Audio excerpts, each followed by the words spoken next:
좀 추가를 해주셔야 돼요. 그래서 항상 이게 컴파일 되는 시점에 민 파일을 생성을 해라 라는 코드를 추상해 주셔야 되는데, 그거는 아래 밑에 있는 코드 잘 안 보이실 텐데, 이런 그 솔루션 파일에서 추가를 해주시면 돼요. 그러면 항상 그 빌드라는 시점에 민 파일이라는 걸 만들어줘요. 그래서 코드를 잠깐 보시면 특정 폴더에 있는 include라는 게 있으시죠, 위에. 그래서 특정 폴더에 있는 어떤 JS 파일 아니면 CSS 파일을 min 이렇게 생성을 해라. 그 다음에 얘가 생성하지 말아야 폴더도 지정할 수가 있고요. 익스플로를 해서 이런 식으로 지정을 할 수가 있습니다. 그래서 이렇게 지정을 해주시면 어떻게 파일이 출력이 되냐면, 원래 json.js라는 파일이 있는데 얘는 잘 정리된, 그러니까 포매팅이 잘 되는 파일이에요. 근데 그걸 사이즈를 줄이고 싶어요. 그러면 아까 이런 절차를 해서 컴파일을 하면 아래 있는 것처럼 json.min.js라는 파일 자동으로 생성이 됩니다. 그래서 내가 개발한 시점에 그 링크는 min 파일로 링크를 걸어놓으시고 디플로이를 하시면 되겠죠. 이렇게 좀 쉽게 하시는 부분은 이제 비주얼 스튜디오에서 지원을 해주고요. 이 부분은 이제 이 경로에서 이제 다운을 받으실 수 있으시고요. 거기에 설명도 잘 되어 있습니다. 영문이긴 하지만 제가 말씀드렸던 그런 절차라든지 아니면 사용 방법들, 그 다음에 지금 비주얼 스튜디오 통합을 했지만 이전에 디플로이됐던 사이트도 줄이고 싶은 경우가 발생을 하시잖아요. 그런 거는 커맨드 라인으로 줄일 수 있게 해서 지원을 해주고 있습니다.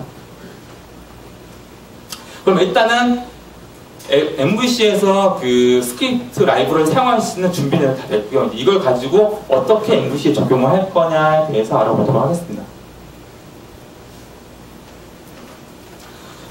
일단 크게 첫 번째로는 기존에 마이크로소프트에 지원하는 AJAX를 어떻게 사용할 것이냐입니다.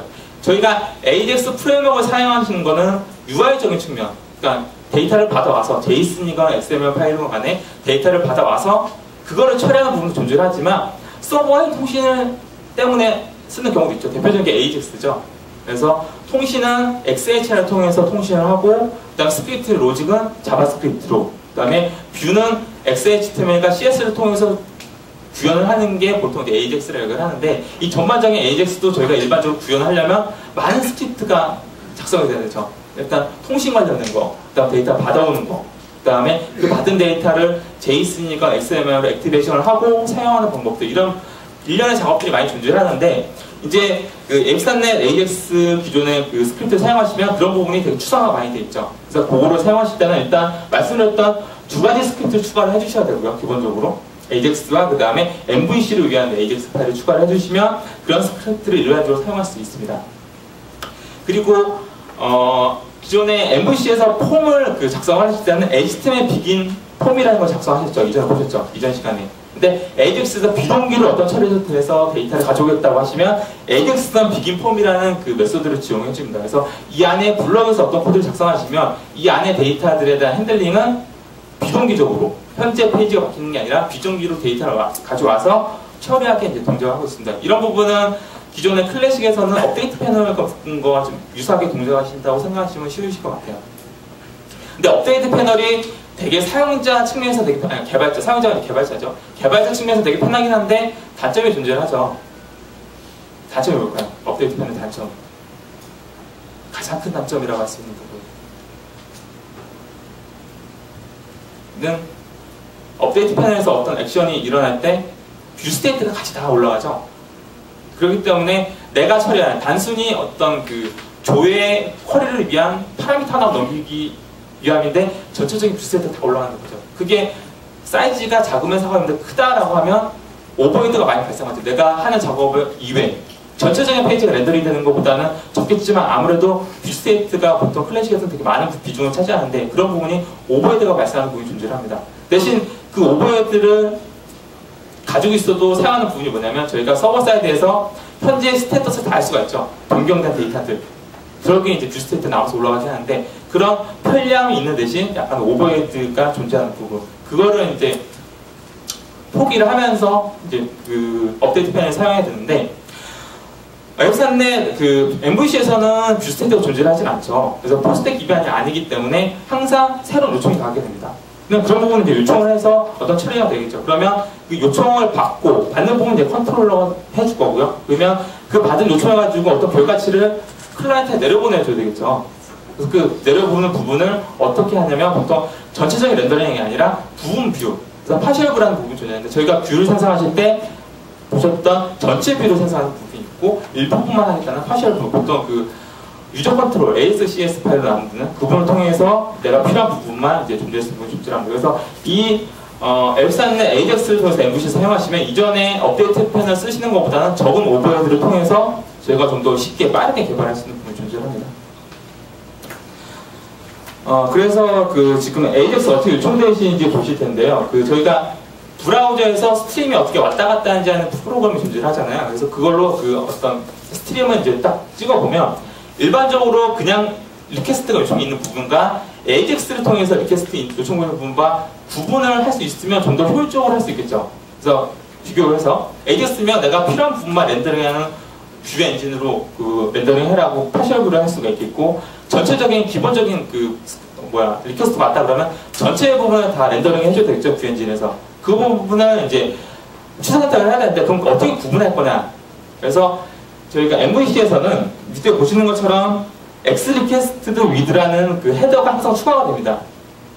AJAX를 통해서, 그러니까 AJAX 통해서 jQuery건 아니면 일반적인 X나 AJAX건 간에 어쨌든 AJAX를 통해서 요청하실 때는 항상 이 헤더가 들어가게 돼 있고요. 이 헤더를 그러면 서버 사이드에서 항상 이 헤더를 파시하는 부분을 넣어야 되냐? 그건 아니고 인프라에서 지원을 해줍니다. 그래서 이제 AJAX라는 걸 리퀘스트라는 그 메소드가 존재를 하는데 그걸 통해서 이게 AJAX 요청인지 아니면 전체적인 기본 브라우저에서 그 URL을 치고 들어온 요청인지에 대해서 구분을 하셔서 별도로 그 렌더링 엔진을 취사 선택할 수 있는 부분을 지원해주고 있습니다. 이제 jQuery를 통한 그 방법입니다. jQuery는 일단 기본적으로 AJAX 통신을 위해서는 두 가지 방법을 지원해 주는데요. 하나는 AJAX라는 메소드를 통해서 특정 그 타겟에 대한 포스트 방식을 할 건지 겟 방식을 할 건지 내가 넘겨야 될 파라미터 목록은 뭔지에 대한 부분을 아주 디테일하게 설정을 해서 요청하는 방법이 존재하고요. 아니면 저희가 REST라는 그 웹 서비스의 다른 형태 잘 아시죠? WCF 리아라는 서비스도 REST 기반이고 그 다음에 뭐 아마존이라든지 특히 아마존에서 많이 그 주도하는 그 기술이긴 한데 저희가 그러니까 URL을 통해서 어떤 업데이트라든지 인서트라든지 아니면 조회 작업을 URL을 통해서 작업을 하게 되는데 그런 REST 같은 경우 보통 리턴되는 타입이 JSON 타입 아니면 XML 타입으로 떨어지죠. 아니면 블로그 트랙백 같은 경우도 트랙백을 날리고 리턴되는 타입이 XML부터 이게 트랙백이 제대로 안 됐다는 부분은 이제 서버에서 받게 되는데 그런 것처럼 오는 게 뷰에 대한 HTML이 아니라 어떤 데이터 형식만 올 때 그럴 때는 그 getJSON이라는 걸 통해서 특히 JSON일 때는 그래서 바로 데이터만 받으신 다음에 그 데이터를 가지고 그 JSON 형태를 스트링을 받았으니까 그것을 그 자바스크립트 캡처로 액티베이션을 한 다음에 비즈니스 로직 처리할 수 있는 부분 이렇게 크게 두 가지로 지원해주고 있습니다. 그래서 이 부분도 예제를 통해서 한번 알아보도록 하겠습니다. 그러면 직접 코드 파트니까 코드를 보면서 하시는 게 아마 좀 더 마음에 와닿으실 것 같아서 일단 코드를 먼저 보도록 하겠습니다.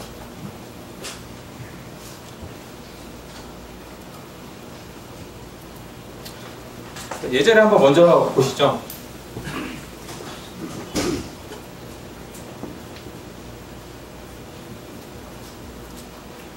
기본적으로 그 MVC 프로젝트 생성을 하시면 기본적으로 홈이랑 그 다음에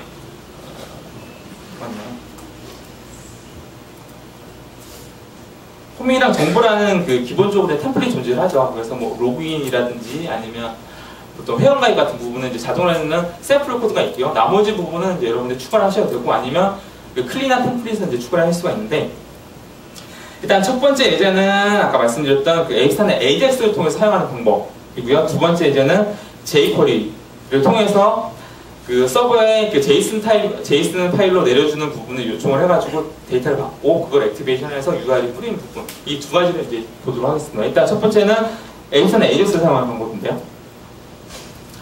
일단 그 펍스라는 DB에서 데이터베이스에서 데이터를 검색을 할 거예요. 그래서 퍼스트네임이 뭐 특정 알파벳을 그 지정하는 사람을 검색하고 싶어요. 그래서 뭐 이름이 A로 시작하는 사람을 검색하고 싶다라고 하면 조회를 하면 이렇게 조회가 되겠죠. 근데 위에 그 페이지 생성 시간이랑 지금 그 비긴 폼, AJAX 비긴 폼 생성 시간을 자세히 보시면 지금 A라는 부분이 생성이 됐죠. 그리고 만약에 뭐 C로 시작하는 사람 알고 싶다라고 하시면 변경이 되죠. 근데 위에는 페이지가 렌더링 시간, 이거 밑에는 동적으로 비동기로 가져온 데이터죠. 근데 시간이 페이지 생성 시간은 바뀌지 않죠. 보시면 바뀌셨나요? 바뀌셨다는 보정인데 전부 바뀌지 않으셨죠? 한 번 더 넓어 들어왔습니다. 뭐가 있을까요? 뭐 C 했으니까 D로 시작하는 사람이 있을까요? 있네요. 근데 위에는 처음에 생성 시간이 같이 있고 밑에 부분만 렌더링 되는 부분만 계속 변경이 되고 있죠. 이 부분은 분명히 내부적으로 비동기로 가져와서 데이터를 처리하고 있다는 부분이죠. 이런 걸 어떻게 이제 그 AS나 AJAX가 엮어서 사용할 수 있는지 부분이 있고요. 첫 번째가. 두 번째는 요거를 먼저 보도록 어떻게 구현하는지에 대해서 먼저 보도록 하겠습니다. 일단 여기서 처리해야 될 게 뭘까요? 처리해야 될 게 순서가 일단은 검색하는 부분 컨트롤러에서 일단 지리어 어떤 검색어를 받아야 되겠죠. 일단 검색어를 받는 부분이 존재를 할 거고요. 검색어를 받았으면 일단 서버 사이드에 DB로 지리하는 부분이 존재를 해야 되고 그 지리에 대한 부분을 통해서 데이터를 받았으면 뷰를 어떻게 할지. 그래서 요청이 두 가지 케이스가 존재하죠. 지금 보시는 것처럼 하나는 일반적인 전체 리퀘스트가 있는 부분, 또 하나는 부분적인 AJAX 구분하는 부분. 그럼 어떻게 구분해서 렌더링을 하는지 이제 이런 코드로가 작성을 하시면 지금처럼 올바르게 이제 보시는 것처럼 작동을 하실 겁니다.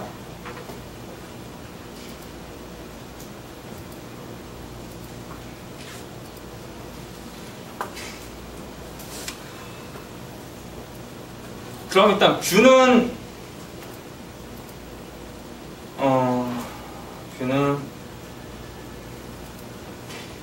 소스 뷰라는 걸 통해서 이제 가져올 거예요.